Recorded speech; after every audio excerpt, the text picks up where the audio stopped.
This is new Gold Lantana. We are in zone 8A in North Carolina in the south, averaging about 90-95 degrees right now in early July. This is a really maintenance-free plant. As you can see, just loaded with beautiful blooms.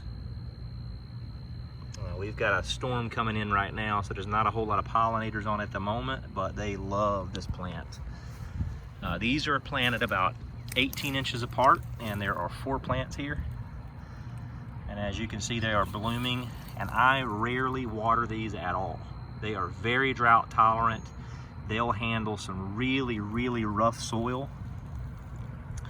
And just a phenomenal low maintenance plant. And here in the south in zone 8B, these will usually come back every single year as a perennial. Unless we have a really hard winter, which is unusual here, these will come back as a perennial year after year.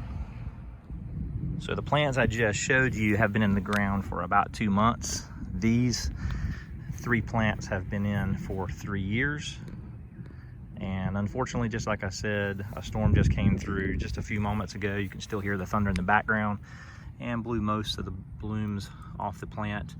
But within just a few days, these will be back to just exploding with yellow blooms. This is new Gold Lantana, very drought tolerant. This is some really rough soil. I planted this around a utility area, and as you can see, it is just a really nasty soil.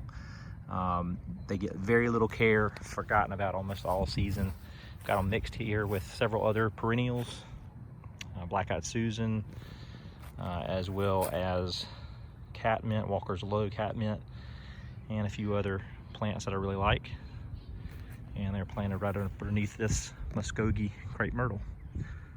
So just a wonderful low maintenance plant.